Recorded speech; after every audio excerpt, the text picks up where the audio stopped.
Bonjour, je m'appelle Édith Filion et je suis radio-oncologue au Centre hospitalier de l'Université de Montréal. Aujourd'hui, j'avais le goût de vous parler d'une anecdote, en fait, pour vous démontrer à quel point c'est important d'écouter les patients et à quel point j'ai réalisé qu'on apprend des patients. Ça m'est arrivé en début de pratique, puis j'avais un patient qui était en cours de traitement pour un gros cancer de l'oropharynx et qui avait eu chimio et radiothérapie.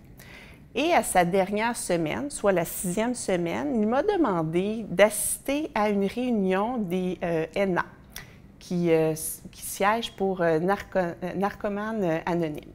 Puis il m'avait dit que c'était son gâteau d'abstinence de 15 ans, puis il aurait aimé que j'assiste à cette présentation.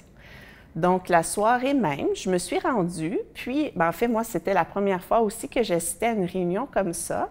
Puis c'est lors de son témoignage que je me suis aperçue à quel point les patients se donnent à 100% pendant les traitements. Le patient avait très bien fait, mais lorsqu'il a témoigné, il a expliqué à quel point la souffrance pendant les traitements, on la vit à l'hôpital, mais il y a aussi un 24 heures après. Puis il nous racontait aussi à quel point les traitements avaient été rendus plus faciles à cause de l'équipe multidisciplinaire, de tous les petits gestes que les gens faisaient au département, un bonjour, un sourire.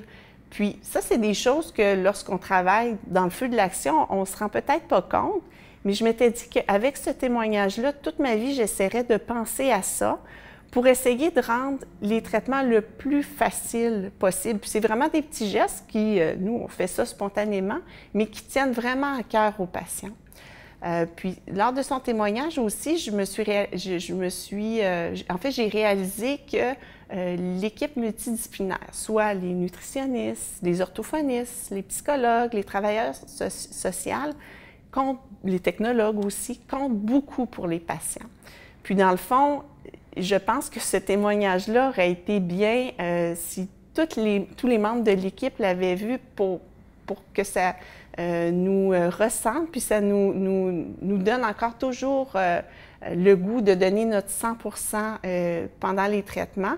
Puis c'était aussi un témoignage d'espoir parce que le patient disait que même si les traitements avaient été très difficiles et tout ça, c'était l'une des plus belles expériences de sa vie parce que ça avait permis de se recentrer, puis d'essayer de départager les valeurs, puis il avait complètement changé sa vie après ces 6 semaines-là. Il avait essayé de faire du ménage dans sa vie.